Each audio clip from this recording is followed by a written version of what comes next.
है फिगर में क्या क्या दिया हुआ है। यहाँ पे एंगल x डिग्री दिया हुआ है, यहाँ y डिग्री दिया हुआ है, और यहाँ पे क्या ये दोनों लाइन इधर काट, ये लाइन इधर उधर काटने में तो यहाँ पे z डिग्री बन रहा है। तो हमसे क्या कर रहा है, एंगल z ही पूछ रहा है। क्या पूछ रहा है, एंगल z ही पूछ रहा है। देखो क्वेश्चन बहुत इजी है। क्या है, क्वेश्चन बहुत ज़्यादा क्या है। देखो यहाँ पे क्या है, तो यहाँ पे जैसे लिखा हुआ है, यहाँ पे x हो गया, यहाँ y हो गया और यहाँ z हो गया।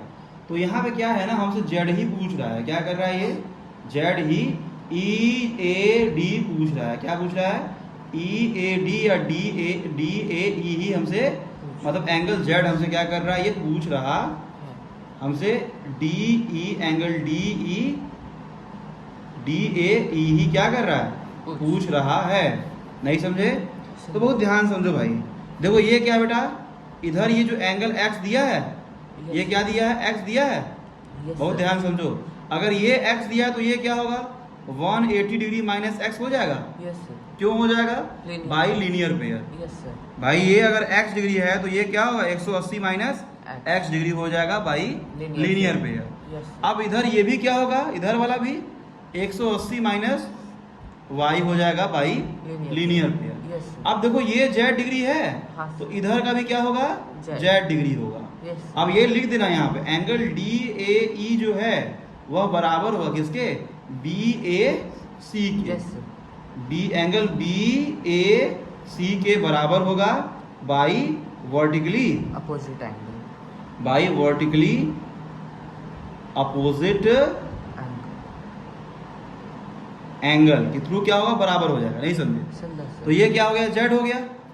नहीं समझ में आई बात। और एक बात बताओ कि ट्रायंगल के तीनों एंगलों का सम कितना होता है, 180 डिग्री। तो सम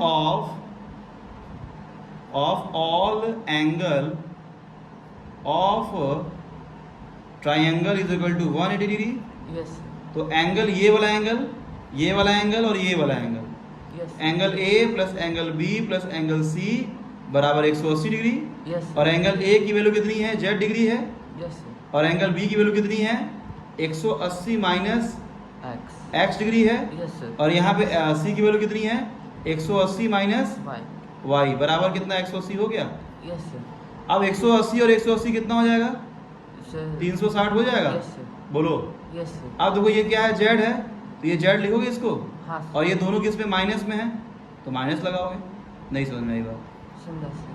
अब ये 360 इधर क्या है, पॉजिटिव उधर जाएगा तो क्या बन जाएगा, नहीं समझ में आई बात। तो z minus x minus y बराबर क्या होगा, 180 माइनस 360 कर सकते हो, बराबर में इतना आएगा, माइनस इतना आएगा। बोलो। यहाँ तक कोई दिक्कत, यहाँ तक बात समझ में आ रही है। अब बहुत ध्यान समझो, ये दोनों क्या है, निगेटिव में हैं, तो इन दोनों को ब्रैकेट में लगा दो तो क्या दोनों पॉजिटिव बन जाएंगे, हैं। अब ये दोनों निगेटिव उधर जाएंगे तो क्या बन जाएंगे, पॉजिटिव बन जाएंगे। तो z बराबर क्या होगा बेटा, x plus y minus 180 degree हो जाएगा। नहीं समझ में आई बात है, तो यही तो पूछ रहा था। और z ही किसके बराबर है, DAE बराबर z है। बात समझ में आ रही है। और इसके बराबर क्या है, x plus y minus 180 degree आ गया।